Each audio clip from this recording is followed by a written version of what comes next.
नमस्कार दोस्तों, मेरे चैनल क्लासरूम विद आदित्य में आपका स्वागत है। दोस्तों देखिए, ये क्लास 6 के लिए एनसीईआरटी के लिए ज्योग्राफी स्टार्ट कर रहा हूँ इसमें। और इसमें जो है ये चैप्टर 1 है क्लास 6 का, पहला एनसीईआरटी का, और इसका नाम है the earth in the solar system, यानी कि सौरमंडल में पृथ्वी। इसमें यूनिवर्स के विषय में थोड़ा सा उसकी उत्पत्ति के विषय में बताया गया है। बहुत बेसिक चीज़ें हैं, बहुत बेसिक इन्फॉर्मेशन है, तो उसको स्टार्ट करेंगे। तो दोस्तों चलिए, वीडियो स्टार्ट करने से पहले आपसे एक रिक्वेस्ट है, अगर आपने हमारे चैनल को अब तक लाइक, सब्सक्राइब और शेयर नहीं किया है तो ज़रूर करें, और इसके साथ में राइट साइड का बेल आइकॉन जरूर प्रेस करें ताकि नए वीडियो अपलोड होने पर नोटिफिकेशन आपको मिलते रहें। तो देखिए दोस्तों, इसमें को मैंने पॉइंट वाइज किया है पहले चैप्टर को, ठीक, और उसको कंसाइज किया है, और इसके साथ में मैं हर एक पॉइंट को एलोबरेट करता हुआ चलूँगा, एक्सप्लेन करता हुआ चलूँगा। तो चलिए दोस्तों, वीडियो स्टार्ट करते हैं। देखिए दोस्तों, इसमें पहला पॉइंट दिया हुआ है कि पूर्ण चंद्रमा को लगभग 1 महीने में एक बार देख सकते हैं। यह पूर्ण चंद्रमा वाली रात पूर्णिमा होती है और नए चंद्रमा की रात को अमावस्या कहते हैं। तो देखिए, आप सबको, अधिकतर लोगों को मालूम होगा, जो चंद्रमा के फेजेस होते हैं, 15 दिन वो घटता है, 15 दिन बढ़ता है। तो जब वो बढ़ते हुए एक कंप्लीट 15वें दिन में कंप्लीट अपना पूरा आकार लेता है तो उसको पूर्णिमा बोला जाता है, ठीक है। और महीने में एक बार होता है, फिर वो जो है अपने फेजेस को घटाते हुए शुरू करता है, और जब आपको चंद्रमा जिस रात को नहीं दिखता है वो अमावस्या होती है, और लेकिन फिर उसी रात से चंद्रमा आपका बढ़ना भी शुरू होता है। तो जो नई चंद्रमा की रात होती है वो अमावस्या है, और पूर्ण चंद्रमा यानी कि कंप्लीट फेज जब कंप्लीट होता है, एक साइकिल पूरी होती है चंद्रमा की, तो वो आपकी पूर्णिमा होती है, ठीक, याद रखिएगा। तो नई चंद्रमा की रात कौन सी है? अमावस्या। अगला पॉइंट है दोस्तों, देखिए इसमें कि सूर्य के अत्यधिक तेज प्रकाश के कारण रात के समय चमकने वाली वस्तुएं दिन में हमें नहीं दिखाई पड़ती हैं। देखिए, तारे, चंद्रमा, नक्षत्र, ये सब दिन में भी रहते हैं आसमान में, लेकिन सूर्य का प्रकाश इतना तेज होता है जिसके कारण से हमें ये दिन के समय में नहीं दिखते हैं, ठीक, याद रखिएगा। अगला पॉइंट है दोस्तों, इसमें देखिए, सूर्य, चंद्रमा तथा वे सभी वस्तुएं जो रात के समय आसमान में चमकती हैं खगोलीय पिंड कहलाते हैं। देखिए, सूर्य जो दिन में हमें दिखाई पड़ता है, चंद्रमा और वे सभी वस्तुएं जब सूर्य का प्रकाश नहीं रहता है, ठीक है, या आपको रात के समय में, तो जो रात के समय में चंद्रमा और अन्य सभी तारे या वस्तुएं जो खगोलीय पिंड जो आपको आसमान में दिखते हैं वो आपके क्या कहलाते हैं? चमकती हुई वस्तुएं खगोलीय पिंड यानी कि कैलेस्ट्रियल बॉडीज कहलाती हैं, ठीक, याद रखिएगा। अगला पॉइंट है दोस्तों, देखिए इसमें कि कुछ खगोलीय पिंड बड़े गर्म गैस से बने होते हैं, ठीक है, और इनके पास खुद की ऊष्मा और प्रकाश होता है। ये बड़ी मात्रा में ऊष्मा प्रकाश का उत्सर्जन करते हैं। ऐसे पिंड तारे कहलाते हैं, यानी कि स्टार्स। हमारा सूर्य भी एक मध्यम आकार का तारा है। देखिए दोस्तों, ये कह रहा है कि कुछ खगोलीय पिंड ऐसे होते हैं जो कि बड़े होते हैं, बहुत बड़े होते हैं, गर्म होते हैं और गैसों के बने हुए होते हैं। इनके पास खुद की ऊष्मा होती है, प्रकाश होता है, ठीक है, क्योंकि इसमें नाभिकीय संलयन यानी कि न्यूक्लियर फ्यूजन का प्रोसेस चला करता है, ठीक है। जैसे कि 2 हाइड्रोजन के एटम मिलकर के हीलियम का एक एटम बनाते हैं, और इसमें जो है एनर्जी मिलती है।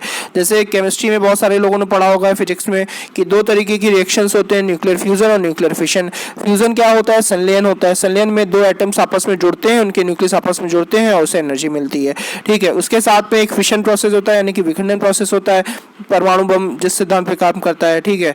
तो वो जो है फिशन है, उसमें एक एटम टूटता है और उससे जो एनर्जी मिलती है तो वो आपका न्यूक्लियर फिशन कहलाता है। तो न्यूक्लियर फिशन में कम एनर्जी मिलती है, न्यूक्लियर फ्यूजन में ज़्यादा एनर्जी मिलती है, ये चीज़ याद रखिएगा।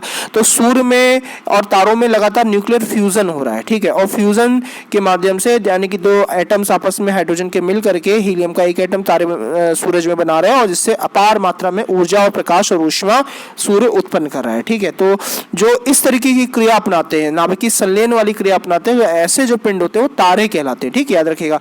और जो हमारा सन है, जिस सौरमंडल में हम लोग हैं, हम लोग का जो मुखिया है वो हमारा सूर्य है, वो भी एक मध्यम आकार का तारा है, यानी कि स्टार है, मिडिल शेप स्टार है, ठीक है।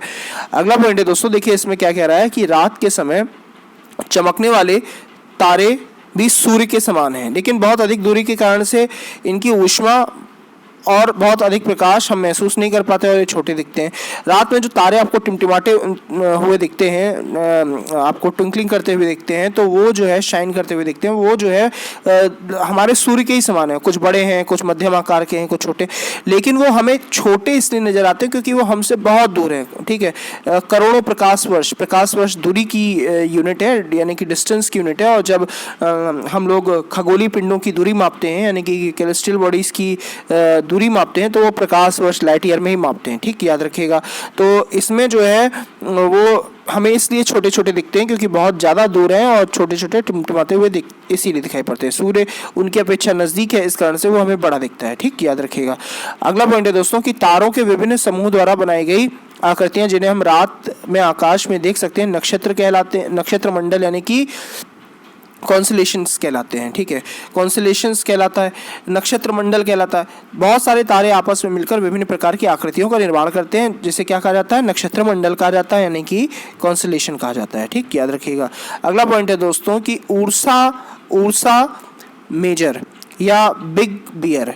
ठीक, उर्सा मेजर या बिग बियर या इसे ग्रेट बियर भी कहते हैं। ठीक, इस प्रकार का एक नक्षत्र मंडल है जो आसानी से पहचाना जा सकता है। ठीक, इस प्रकार स्मॉल बियर यानी कि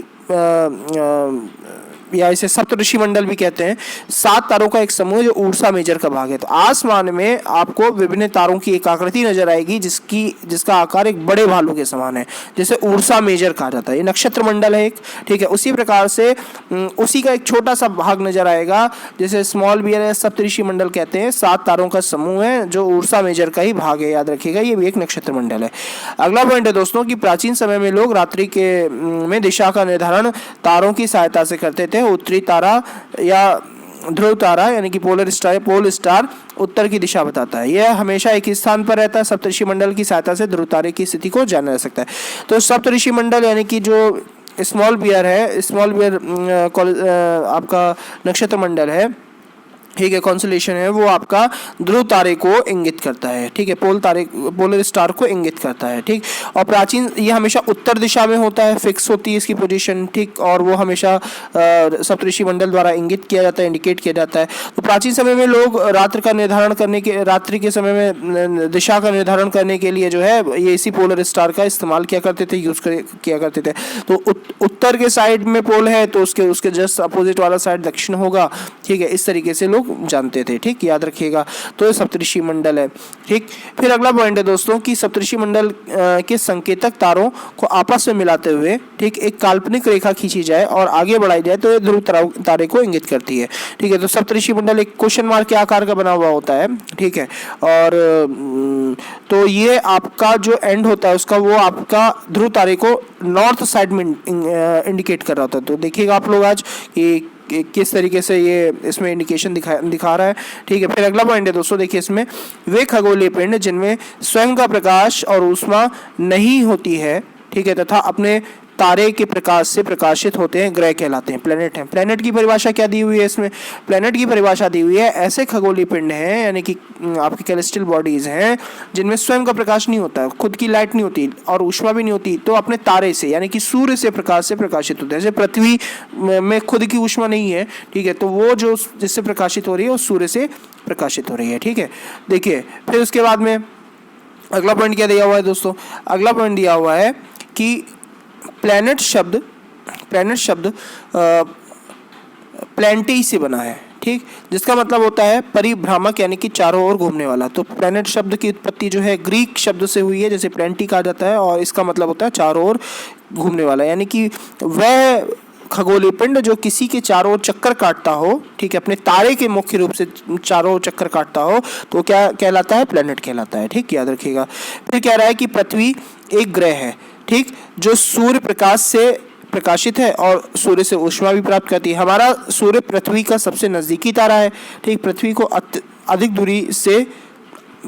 अधिक दूरी जैसे चंद्रमा से देखने पर यह चंद्रमा के समान चमकती हुई प्रतीत होगी। देखिए कह रहा है कि पृथ्वी एक ग्रह है, ठीक है, मैंने अभी बताया कि ग्रह की परिभाषा क्या थी, और सूर्य के प्रकाश से प्रकाशित है और सूर्य से ही भी गर्मी प्राप्त करती है, यानी कि ऊष्मा प्राप्त करती है। उसी प्रकार से हमारा सूर्य पृथ्वी के सबसे नजदीकी तारा है, ठीक है, याद रखिए, कमेंट करके बताइएगा पृथ्वी हमारे सौरमंडल का दूसरा सबसे नजदीकी तारा कौन सा है, ठीक। फिर देखिए इसमें कह रहा है कि पृथ्वी को अधिक दूरी जैसे चंद्रमा से देखने पर भी ये हमें चमकती हुई नजर आती है। चंद्रमा से अगर हम खड़े होकर देखें इसको पृथ्वी को तो ये भी चमकती हुई नजर आएगी, ठीक है, क्योंकि इस पे भी सूर्य का प्रकाश पड़ा है जैसे चंद्रमा पर पड़ा है, ठीक, याद रखिएगा। फिर क्या है अगला पॉइंट देखिए इसमें, बृहस्पति, शनि, अरुण यानी कि जुपिटर, सैटर्न, यूरेनस, ठीक, नामक ग्रहों के चारों ओर छल्ले हैं, ठीक। इसमें एक छल्ले हैं जो विभिन्न पदार्थों के असंख्य छोटे छोटे पिंडों से बने हुए हैं। तो बृहस्पति, शनि, अरुण के चारों ओर जो है वो आपके रिंग्स मिलते हैं, ठीक, चारों छल्ले मिलते हैं जो विभिन्न प्रकार के छोटे पिंडों, मिट्टी के कणों, धूल के कणों, बर्फ के कणों, इनसे मिलकर बने हुए हैं, ये आपके रिंग्स पाए जाते हैं, ठीक है, 3 ग्रहों के चारों ओर, ऐसा एनसीईआरटी में दिया हुआ है। फिर देखिए अगला पॉइंट है दोस्तों कि सूर्य के समीप से दूर के क्रम में ग्रहों की स्थिति कैसी है, ठीक है। तो अगर सूर्य के नजदीक से लेकर के हम सूर्य से सबसे दूर जाएंगे तो हमें किस श्रेणी में, जो किस सीरीज में आपको प्लेनेट मिलेंगे। तो सबसे सूर्य के नजदीक है बुध है, फिर शुक्र है, मरकरी है, वीनस है, पृथ्वी है, अर्थ है, मंगल यानी कि मार्स है, फिर बृहस्पति, जुपिटर है, फिर शनि है, सैटर्न है, फिर अरुण है, यूरेनस, और फिर वरुण है, नेपच्यून है, ठीक, याद रखिएगा। फिर अगला पॉइंट दोस्तों कह रहा है कि वर्तमान में हमारे सौर मंडल में ग्रहों की संख्या 8 है। वर्ष 2006 में यम यानी कि प्लूटो नाम के ग्रह को बौना ग्रह की संज्ञा दे करके उसे ग्रहों की श्रेणी से अलग कर दिया गया था, ठीक है। तो अंतर्राष्ट्रीय वैज्ञानिक समुदाय ने इसको अलग किया क्योंकि बौना ग्रह की संज्ञा दी, उसके कुछ फीचर्स होते हैं ग्रह के जो इसको फुलफिल प्लूटो नहीं करता था, साथ में ये ऑर्बिट भी काटता था दूसरे ग्रह की, तो कोई ग्रह किसी दूसरे ग्रह की कक्षा यानी कि ऑर्बिट नहीं काटता, जबकि ये काटता था। इस कारण से इसको ग्रहों की श्रेणी से वैज्ञानिकों ने हटा दिया 2006 में, ठीक, याद रखिएगा। फिर क्या क्या कह रहा है अगला पॉइंट दोस्तों कि 1 मिलियन दूरी, इसमें छोटे की मात्रा लगी है, थोड़ा सा इसको ठीक करके पड़ेगा। 1 मिलियन दूरी 10 लाख किलोमीटर की बराबर होती है, ठीक है, 10 लाख किलोमीटर की बराबर होती है, याद रखिएगा। 1 मिलियन दूरी क्षुद्र ग्रह यानी या क्षुद्र ग्रह पट्टी यानी कि एस्ट्रॉइड्स बेल्ट, ठीक, एस्ट्रॉइड मंगल और बृहस्पति की कक्षाओं के बीच में पाए जाते हैं। असंख्य छोटे छोटे पिंड हैं जो सूर्य की परिक्रमा करते हैं। सबसे बड़ा क्षुद्र ग्रह सीरस है। क्षुद्र ग्रह संभवतः ग्रह के ही भाग हैं जो काफी समय पूर्व विस्फोट के कारण से ग्रह से टूट के अलग हो गए। देखिए अब देखिए क्या कह रहा है इसमें, ये कह रहा है कि जो एस्ट्रॉइड्स होते हैं, क्षुद्र ग्रह होते हैं, क्षुद्र ग्रह पट्टी जिसे आप कह सकते हो, ये मंगल और बृहस्पति के बीच में मिलती है, यही क्वेश्चन है, ठीक, याद रखिएगा, मिलती है। और इसमें असंख्य छोटे छोटे पत्थर के टुकड़े हैं, ठीक, यानी कि पिंड हैं, ठीक, जो सूर्य की परिक्रमा कर रहे हैं यानी कि रिवोल्यूशन कर रहे हैं, जैसे कि आपके सारे के सारे ग्रह कर रहे हैं, ठीक, याद रखिएगा। ग्रहों की एक प्रॉपर्टी होती है, ग्रहों में 2 तरीके के मूवमेंट मिलते हैं, एक तो रोटेशन मिलता है यानी कि अपने एक्सिस पे घूमना, ठीक है, यानी कि अपने अक्ष पे घूमना, इसको रोटेशन कहा जाता है या फिर आपका घूर्णन कहा जाता है, ठीक, याद रखिएगा। जबकि रिवोल्यूशन जो होता है किसी के चक्कर काटना यानी कि परिक्रमा करना, जैसे पृथ्वी अपने अक्ष पे घूमते हुए जो है वो सूरज का चक्कर भी काटती है, तो रोटेशन और रिवोल्यूशन दोनों करती है। उसी तरीके से यहाँ पे कह रहा है कि ये जो क्षुद्र ग्रह हैं ये भी रिवोल्यूट करते हैं, ठीक है, सन का। और ऐसा माना था कि कोई ये ग्रह था उसमें बाद में विस्फोट हो गया जिसके कारण से टूट गया, लेकिन मंगल, बृहस्पति और सूर्य की ग्रेविटेशन फोर्स के कारण से ये इनके एरिया को छोड़ के जा नहीं सका, और जैसे जैसे सारे प्लैनेट चक्कर काटते जाते हैं सूर्य के, वैसे वैसे ये भी काटता जाता है, ठीक, ये इसमें बताया गया है। देखिए अब अगला पॉइंट है दोस्तों कि इसमें आंतरिक ग्रह या पार्थिव ग्रह, इनर प्लैनेट या टेरेस्ट्रियल प्लैनेट की बात कही गई है। तो वे ग्रह जो सूर्य के नजदीक हैं जैसे बुध, शुक्र, पृथ्वी, मंगल, ये आंतरिक ग्रह हैं जो सूर्य के नजदीक है। टेरेस्ट्रियल प्लैनेट यानी कि पार्थिव ग्रह का मतलब क्या हुआ, इनकी जो जमीन है धरातल है, ठोस है, ठीक है, लैंड सॉलिड है, इन पे आप खड़े हो सकते हो, ठीक, याद रखिएगा। तो वे सारे के सारे ग्रह जो है जिन पर सॉलिड कंस्ट्रक्शन से बने हुए हैं, सॉलिड मटेरियल से बने हैं, ये सारे के सारे क्या कहलाते हैं, टेरेस्ट्रियल प्लैनेट कहलाते हैं, और सूर्य से नज़दीक होने के कारण से इनको इनर प्लैनेट कहा जाता है, तो ये नाम याद रखिएगा। फिर क्या कह रहा है इसमें कि बाह्य ग्रह क्या होते हैं, आउटर प्लैनेट्स क्या होते हैं। आउटर प्लैनेट्स को गैसियस प्लैनेट्स भी कहते हैं और जोवियन प्लैनेट्स कहते हैं। देखिए जोवियन प्लैनेट का मतलब क्या होता है, जोवियन शब्द बना है जुपिटर से, ठीक है, याद रखिएगा। तो जोवियन सबसे इसमें सबसे बड़ा है बृहस्पति, ठीक है, बृहस्पति पूरे के पूरे जितने भी प्लैनेट्स हैं उसमें सबसे बड़ा बृहस्पति है। कमेंट करके बताइएगा सबसे छोटा ग्रह कौन सा है, ठीक है, सबसे छोटा प्लैनेट कौन सा है, ठीक, पूरे के पूरे सोलर सिस्टम में, हमारे जो सोलर सिस्टम है उसमें। फिर जो सूरज से दूर है ऐसे प्लैनेट को जो है वो आउटर प्लैनेट कहते हैं, ठीक, याद रखिएगा। इसके साथ साथ में बृहस्पति, शनि, अरुण, वरुण, ये सारे के सारे जो ग्रह हैं वो गैस के साथ, गैस और लिक्विड से बने हैं। इनकी जो जमीन लैंड है वो सॉलिड नहीं, आप यहाँ पे उतर के खड़े नहीं हो सकते हो, ठीक, याद रखिएगा। इसीलिए इनको गैसेस से जोवियन प्लैनेट्स कहा जाता है। चूंकि ये शुरुआत होती है बृहस्पति से, इसलिए इनके सीरीज को जोवियन भी कह देते हैं, ठीक, याद रखिएगा, ठीक। चलिए अगला पॉइंट देखिए। अगले पॉइंट में क्या कह रहा है, अगले पॉइंट में कह रहा है ग्रहों में सामान्यतः दो प्रकार की गतियां होती हैं, दो प्रकार के मूवमेंट होते हैं।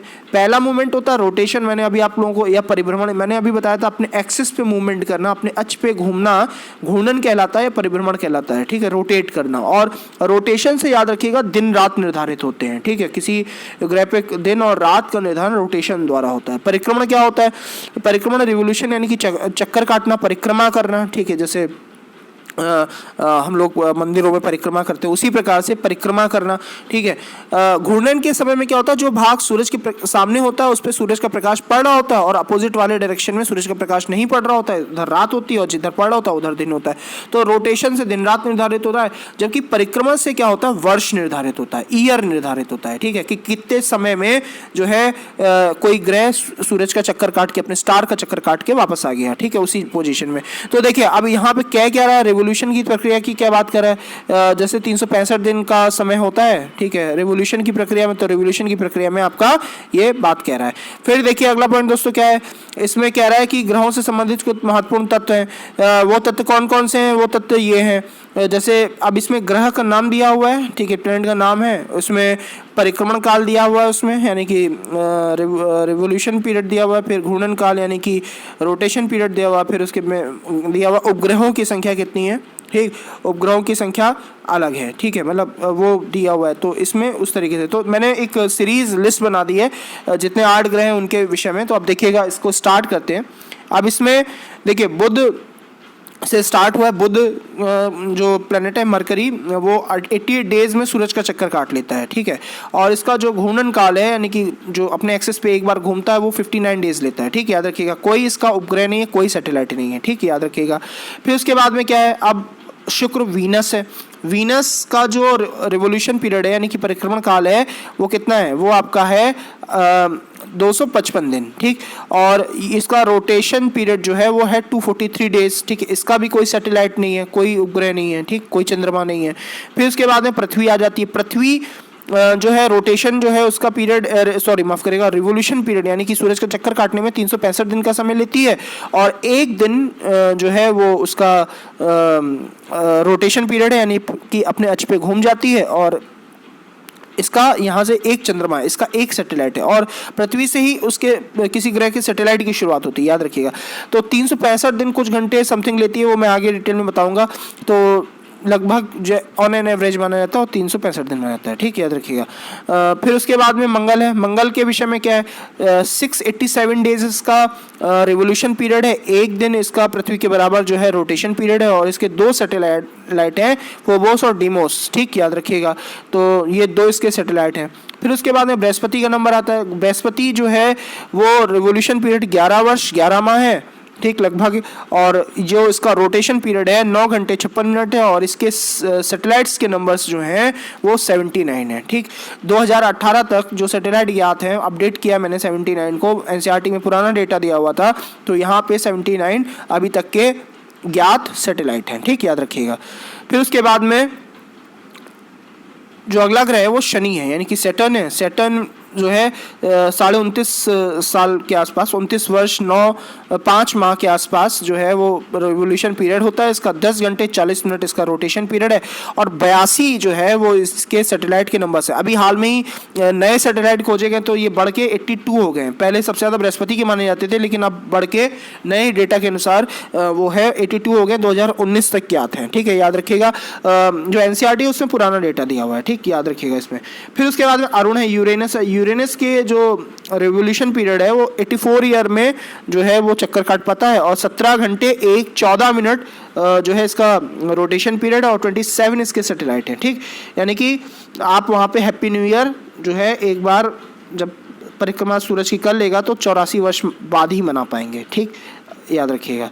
फिर उसके बाद में वरुण है, वरुण का जो रिवोल्यूशन पीरियड है 164 ईयर्स है और 16 घंटे 7 मिनट में ये चक्कर काट रोटेशन इसका पीरियड होता है और इसके साथ में 14 सैटेलाइट होते हैं, यानी कि 164 साल बाद ही आप वहाँ पे हैप्पी न्यू ईयर मना सकते हैं। ठीक, याद रखिएगा, पृथ्वी की तुलना के संदर्भ में बात कर रहे हैं। ठीक, अब देखिए अगला पॉइंट है दोस्तों कि वे पिंड जो किसी ग्रह की परिक्रमा करते हैं सैटेलाइट कहलाते हैं, जैसे पृथ्वी का उपग्रह मून है, चंद्रमा है। ठीक, देखिए सैटेलाइट वो पिंड होते हैं जो कि किसी ग्रह का चक्कर काटते हैं, किसी ग्रह की रोटेशन करते हैं। ठीक, ये दो प्रकार के होते हैं, या एक ये प्राकृतिक होता है यानी कि नेचुरल होते हैं और दूसरे जो है वो आपके आर्टिफिशियल होते हैं जो मनुष्य के द्वारा छोड़े जाते हैं अपने ग्रह का चक्कर काटने के लिए और अलग अलग इन्फॉर्मेशन को कलेक्ट करने के लिए। सामान्य रूप से होता क्या है कि ऐसा माना जाता है कि जो सैटेलाइट होते हैं वो उसी ग्रह का टूटा हुआ भाग है जो उसके ग्रेविटेशन फोर्स के अंतर्गत फंस गया और उसका चक्कर काट रहे हैं। ठीक, जैसे चंद्रमा जो है वो आपका एक नेचुरल सैटेलाइट है पृथ्वी का और चंद्रमा से ही पृथ्वी से ही सैटेलाइट की शुरुआत होती है। ठीक, याद रखिएगा। फिर उसके बाद में बहुत सारी चीज़ों के लिए प्राकृतिक उपग्रह भी छोड़े जाते हैं, एजुकेशन के लिए, एग्रीकल्चर की स्टडी के लिए, मौसम की स्टडी करने के लिए। ठीक है, कम्युनिकेशन के लिए, बहुत सारे के लिए आपका आर्टिफिशियल भी छोड़े जाते हैं उपग्रह। ठीक, चलिए देखिए अगला पॉइंट है दोस्तों कि सौर मंडल के सभी ग्रह एक निश्चित दीर्घ वृत्ताकार मार्ग या पथ में सूर्य की परिक्रमा करते हैं, जैसे कि कक्षा यानी कि ऑर्बिट कहते हैं। एक निश्चित पाथ पर सारे के सारे ग्रह सूरज की परिक्रमा कर रहे हैं। ठीक, याद रखिएगा। और ये जो निश्चित पाथ है, निश्चित मार्ग है, ठीक, इसे क्या कहा जाता है? इसे ऑर्बिट यानी कि कक्षा कहा जाता है। ठीक, फिर अगला पॉइंट है दोस्तों कि इसमें सूर्य का सबसे नज़दीकी ग्रह बुध है और सूर्य से सबसे अधिक दूरी पर स्थित जो ग्रह है वो वरुण है। शुक्र ग्रह को पृथ्वी की जुड़वा बहन कहते हैं क्योंकि इसकी आकृति और आकार पृथ्वी के लगभग बराबर है। ठीक, याद रखिएगा। फिर उसके बाद में शुक्र को इवनिंग और मॉर्निंग स्टार भी कहते हैं। ठीक, क्यों कहते हैं कमेंट करके बताइएगा अगर पता हो तो। ठीक, फिर उसके बाद में अगला पॉइंट है दोस्तों कि प्लूटो यानी कि बौना ग्रह, डॉर्फ प्लैनेट की संज्ञा दी गई 2006 में। अभी मैंने आप लोगों को ऊपर बताया था को सूर्य परिक्रमा में लगभग 248 ईयर्स लगते हैं और एक नए ग्रह की 2003 में खोज की गई। 2003 में और इसका नाम दिया गया 2003 UB313 की खोज की गई जो यम यानी कि प्लूटो से भी बड़ा और सूर्य से सबसे अधिक दूरी पर स्थित है। ठीक, तो अब इसके विषय में बहुत ज़्यादा नहीं मालूम है। ठीक है, बहुत ज़्यादा दूरी पर स्थित है और इस तरीके की खोजें लगातार हुआ करती हैं। ठीक, याद रखिएगा। फिर उसके बाद में अगला पॉइंट दोस्तों दे रहा है कि सूर्य सौरमंडल के केंद्र में स्थित है। अत्यधिक गर्म गैसों से बना एक मध्यम आकार का तारा है, जैसे पहले मैंने बताया था ऊपर आपको, जिसने खिंचाव बल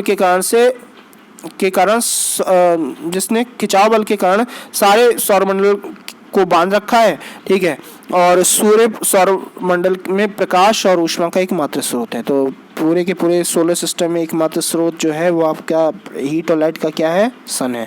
फिर उसके बाद में ये कह रहा है कि इसका ग्रेविटेशन फोर्स इतना अधिक है सन का कि जिसके कारण से सारे प्लैनेट एक दूसरे से दूर नहीं जा पा रहे हैं। ठीक है, मतलब इसके ग्रेविटी से बाहर नहीं जा पा रहे हैं, इसने खिंचाव बल के कारण से बांध रखा है। ठीक, याद रखिएगा। फिर अगला पॉइंट दोस्तों इसमें कह रहा है कि सूर्य पृथ्वी से लगभग 15 करोड़ किलोमीटर दूर है।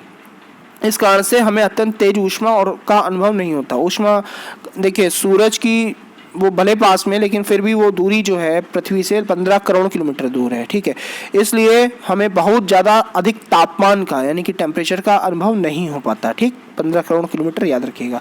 फिर अगला पॉइंट है दोस्तों इसमें कह रहा है कि सूर्य से दूरी के अनुसार पृथ्वी तीसरा ग्रह है और आकार के अनुसार पांचवा सबसे बड़ा ग्रह है। तो अगर डिस्टेंस की बात करें तो सबसे पहले मरकरी, फिर उसके बाद में वीनस, देन फिर आपका क्या, पृथ्वी। तो तीसरे नंबर पे है सीरीज वाइज। लेकिन अगर शेप की बात करेंगे, आकार, साइज की बात करेंगे तो वो 5वें नंबर का सबसे बड़ा ग्रह है। ठीक, याद रखिएगा पृथ्वी। कमेंट करके बताइएगा पहले, दूसरे, तीसरे, चौथे नंबर के सबसे बड़े जो है वो ग्रह कौन से हैं। ठीक, फिर अगला पॉइंट है दोस्तों, देखिए इसमें पृथ्वी पूर्ण रूप से गोल ना होकर अपने ध्रुवों पर चपटी है, इसलिए इसके आकार को भूआब यानी कि ज्योइड कहा जाता है। ठीक है, अर्थात पृथ्वी के समान आकार। पृथ्वी के लिए उसके आकार के लिए खुद के लिए एक शब्द प्रयोग होता है जिसे ज्योइड यानी कि भूआब कहते हैं। यानी कि ये पूरी पृथ्वी पूरी तरह से गोल नहीं है। ये क्या है, ये ध्रुवों पर यानी कि पोल पर चपटी हुई है, फ्लैट है और अगल बगल स्फेरिकल यानी कि गोलाकार है। ठीक है, ऐसे आकार को क्या कहते हैं, ज्योइड कहते हैं। ठीक, याद रखिएगा। फिर क्या कह रहा है अगला पॉइंट दोस्तों की पृथ्वी 2/3 भाग पानी से ढकी हुई है और अंतरिक्ष से देखने पर पानी के कारण से हमें नीली दिखती है। तो ब्लू प्लेनेट भी कहते हैं, क्यों कहते हैं, पानी है, 2/3 भाग पे पानी है, इसलिए इसे नीला ग्रह भी कहते हैं। ठीक, याद रखिएगा। फिर अगला पॉइंट है दोस्तों कि पृथ्वी पर ना बहुत अधिक गर्मी है ना बहुत अधिक ठंडी है। ठीक, जो तापमान है औसत है। यहाँ जल और वायुमंडल में ऑक्सीजन है पृथ्वी पर, यहाँ अतः पृथ्वी पर जीवन मौजूद है। तो पृथ्वी पर जीवन मौजूद होने का कारण क्या है कि ना बहुत अधिक ठंड, ना बहुत अधिक गर्मी, पानी और वायुमंडल में ऑक्सीजन की उपस्थिति के कारण से यहाँ पे जीवन प्राप्त होता है। ऐसी दशा आपको नहीं मिलती। कमेंट करके बताइएगा पृथ्वी का औसत तापमान कितना होता है। ठीक है, एवरेज टेम्परेचर कितना होता है। ठीक, अगला पॉइंट है दोस्तों कि चंद्रमा का व्यास पृथ्वी के व्यास का केवल 1/4 है, 1/4 पार्ट है। ठीक, चंद्रमा का जो व्यास है वो पृथ्वी के व्यास का केवल 1/4। चंद्रमा पृथ्वी से देखने पर बड़ा इसलिए दिखता है क्योंकि यह अन्य खगोलीय पिंडों की अपेक्षा अधिक नज़दीक है। पृथ्वी से इसकी दूरी 3,84,000 किलोमीटर है। ठीक है, तो हमें पास क्यों दिखता है, क्योंकि दूसरे जितने भी ग्रह वगैरह हैं, जितने भी खगोलीय पिंड हैं, उनसे चंद्रमा अधिक नज़दीक है। ठीक है, इसकी डिस्टेंस जो है पृथ्वी से 3,84,000 किलोमीटर, इस कारण से हमें बड़ा दिखता है। ठीक, याद रखिएगा। फिर अगला पॉइंट क्या कह रहा है दोस्तों, अगला पॉइंट इसमें कह रहा है कि चंद्रमा पृथ्वी की परिक्रमा लगभग 27 दिन में पूर्ण करता है। लगभग इतने ही समय में चंद्रमा अपने अक्ष का भी एक चक्कर यानी कि रोटेशन पूरा करता है। यही कारण है कि चंद्रमा का सदैव एक ही भाग दिखता है, दूसरा नहीं। देखिए, चंद्रमा का हमेशा हमें एक भाग दिखता है। उसका कारण क्या है, उसका कारण क्या है कि उसका रोटेशन और रिवोल्यूशन पीरियड लगभग बराबर है। ठीक है, और पृथ्वी के सापेक्षता घूमते हुए 27 दिन में ये चक्कर पूरा करता है। तो जैसे जैसे वो अपने एक्सेस पे रोटेट कर रहा होता है, वैसे वैसे वो अपने पाथ पर रिवोल्यूट भी कर रहा होता है पृथ्वी का चक्कर काटने के लिए। इसलिए हमेशा एक ही फेज, एक ही साइड दिखता है, दूसरा साइड हम कभी नहीं देख सकते। ठीक है, याद रखिएगा चंद्रमा का। तो उसका कारण क्या है कि रोटेशन रिवोल्यूशन पीरियड बराबर है, 27 दिन का समय लेता है, इस कारण से ऐसे नहीं दिख सकते। फिर अगला पॉइंट दोस्तों क्या है, चंद्रमा पर जल वायु नहीं है, अतः यहाँ जीवन नहीं है। ठीक, इसकी सतह पर पर्वत है, मैदान है, गड्ढे हैं जो कि चंद्रमा की सतह पर छाया बनाते हैं, जो पूर्णिमा के वाले दिन आसानी से देख सकते हैं। हम लोग कहते हैं कि चंद्रमा पर दाग दिखता है, स्पॉट दिखते हैं। तो स्पॉट क्या है, वो गड्ढे हैं, पर्वत है, मैदान है। ठीक है, और ये छाया बनाते हैं क्योंकि सूर्य का प्रकाश इन पर पड़ता है, वो स्पॉट के रूप में हमें चंद्रमा पर नजर आते हैं। जब पूर्णिमा होती है तो स्पष्ट रूप से बड़ा चंद्रमा होता है और हम स्पष्ट रूप से इनको देख सकते हैं। नहीं तो अन्य समय में भी इस तरीके के, हाफ मून में भी इस तरीके के गड्ढे और शेडेड और छाया और धब्बे दिखते हैं। ठीक, याद रखिएगा। वायुमंडल नहीं है और जल, इसलिए जीवन नहीं है, पानी नहीं है। देखिए, पानी की अभी हाल में खोज हुई है जैसा सब जानते हैं, लेकिन बर्फ के रूप में अंदर की सतह में मौजूद है। वायुमंडल बहुत ही विरल है, बहुत ही थिन है, क्योंकि ग्रेविटेशन फोर्स अत्यंत नगण्य है। पृथ्वी की तुलना में 1/6 ग्रेविटेशन फोर्स है, इसलिए वायुमंडल की उपस्थिति जो है वो ग्रेविटेशन फोर्स के कारण से होती है। तो इस कारण से वहाँ पे वायुमंडल मिलता नहीं है। ठीक है, इस कारण से यह अत्यंत विरल मिलता है, थिन मिलता है, इस कारण से वहाँ पे जीवन की उत्पत्ति इतनी आसानी से संभव नहीं है। ठीक, याद रखिएगा। फिर अगला पॉइंट दोस्तों क्या कह रहा है, मैटर्स की बात कर रहा, उल्का की बात कर रहा है। उल्का क्या है, देखिए आकाश में, अंतरिक्ष में बहुत सारे ऐसे टुकड़े हैं पत्थर के जो कि इधर उधर गति किया करते हैं और ये सूर्य के चक्कर भी काटते रहते हैं। ठीक, जब ये सूर्य का चक्कर काटते हुए पृथ्वी के नज़दीक आ जाते हैं और पृथ्वी इनको ग्रेविटेशन फोर्स के कारण से घसीट लेती है, तो वो क्या करते हैं, उनका फ्रिक्शन होता है, यानी कि घर्षण होता है पृथ्वी के वायुमंडल के साथ में, तो वायुमंडल में बहुत रक्षा कर रहा है। और जब वायुमंडल के साथ में घर्षण होता है तो वो उससे रगड़ खाते हुए गर्म हो जाते हैं। ठीक है, और जब गर्म होते हुए जल उठते हैं, तो वो जो जल उठते हैं, तो जब वो वायुमंडल में पृथ्वी के इंटर करते हैं तो हमें वो शूटिंग स्टार यानी कि टूटते हुए तारे के समान में कभी कभी नजर आते हैं, तो वही उल्का होता है। अगर एक पिंड इस तरीके का दिख रहा है, एक तारा दिख रहा है टूटता हुआ, तो वो एक उल्का है। ठीक है, यानी कि मैटर है। और बहुत सारे अगर हमें दिख रहे हैं तो इसको उल्कापात कहा जाता है, यानी कि मेटेरॉइड्स कहा जाता है। ठीक, यही यहाँ पे बताने की कोशिश की जा रही है। ठीक, और ये कभी कभी इतने, मतलब जब पूरी तरह से जल नहीं पाते पृथ्वी तक, इतनी ज़्यादा मात्रा में पृथ्वी तक बड़ा कोई उल्का आया और पृथ्वी तक पूरी तरह उसके फ्रिक्शन नहीं हो पाया और वो जल नहीं पाया, तो पृथ्वी तक पहुँच करके वो गड्ढा बना देता है। ठीक है, और गड्ढा बनाने के बाद में जो है वो वहाँ पे गड्ढा कर देता है और ज़मीन में, और उसमें कभी कभी पानी भर जाता है और पानी भरने के बाद वहाँ पे झील का निर्माण हो जाता है। तो कमेंट करके बताइएगा, क्या उल्कापात से बनी हुई 2 झीलों के नाम बताइएगा। क्या भारत में मिलती है ऐसी झील, और क्या संसार में ऐसी झील मिलती है? अगर मिलती है तो कौन सी है? ठीक है, जो उल्का पिंड से बनी हुई झील है। ठीक, अगला पॉइंट है दोस्तों, यही इसमें बताने की कोशिश की जा रही है कि मैं पढ़ देता हूँ इस पॉइंट को। उल्कापिंड पत्थरों के छोटे छोटे टुकड़े होते हैं और सूर्य की परिक्रमा करते रहते हैं। कभी कभी पृथ्वी के नज़दीक आ जाते हैं और पृथ्वी के गुरुत्व प्रभाव के कारण पृथ्वी के वायुमंडल में प्रवेश करने के कारण घर्षण से जल उठते हैं। एक ऐसे पिंड को हम उल्का और कई पिंडों के जलने की घटना को उल्कापात कहते हैं, यानी कि मेटेरॉइड कहते हैं। कभी कभी पूर्ण जले बिना जब ये पृथ्वी पर गिरते हैं तो इनसे गड्ढे बन जाते हैं। ठीक, अगला पॉइंट है दोस्तों कि आकाश में लाखों तारों के समूह को जो सफ़ेद चौड़ी पट्टी के समान दिखता है उसे आकाश गंगा कहते हैं, यानी कि मिल्की वे कहते हैं। ठीक, हमारा सौरमंडल भी इसी आकाश गंगा में स्थित है। ठीक, देखिए, मिल्की वे, दुग्ध मेखला, आकाश गंगा, गैलेक्सी। देखिए, हमारे प्राचीन ग्रंथों में जो तारों की पट्टी है, तारों का ग्रुप है एक लंबा सा दिखता हुआ, उसकी कल्पना जो है की गई है नदी के रूप में, नदी के प्रवाह के रूप में की गई, इसीलिए उसे आकाश गंगा कह दिया गया है। ठीक है, याद रखिएगा। और दुग्ध मेखला हमारी खुद की आकाश गंगा का नाम है। ठीक है, और जिसमें कि हमारा सोलर सिस्टम एक छोटा सा उसका पार्ट है वो वहाँ पे स्थित है और एक चौड़े सफ़ेद तारों की पट्टी सदृश होता है। जो हमारी आकाश गंगा है उसको दुग्ध मेखला मंदाकिनी को, यानी कि आकाश गंगा को, मंदाकिनी को हम लोग मिल्की वे कहते हैं। ठीक है, दुग्ध मेखला कहते हैं। और इसका आकार एस के आकार का सर्पिलाकार है, एस शेप है। ठीक, याद रखिएगा, यही इसमें बताया जा रहा है। फिर क्या कह रहा है अगला पॉइंट देखिए दोस्तों, आकाश गंगा करोड़ों तारों, बादलों इसमें 2 बार आ गया है। ठीक है, माफ़ करिएगा, गैसों की एक प्रणाली है, गैसेस की एक प्रणाली है। इस प्रकार लाखों आकाश गंगाएं मिलकर ब्रह्मांड का निर्माण करती है। तो आकाश गंगा किससे बनी है? तारों से, बादलों से, गैसों से। ठीक है, ये सिस्टम से बनी है, मिलकर बनी है। और इस प्रकार लाखों आकाश गंगाएं मिलकर के ब्रह्मांड का निर्माण यानी कि यूनिवर्स का निर्माण करती हैं। ठीक, याद रखिएगा। अगला पॉइंट है दोस्तों कि पक्ष की गति लगभग 3, इसमें थोड़ा सा मिस्टेक है, ये प्रकाश होगा, यहाँ पे प्रकाश पड़ेगा, पक्ष नहीं है ये। ठीक है, इसको संशोधित कर लीजिएगा। प्रकाश की गति लगभग 3 लाख किलोमीटर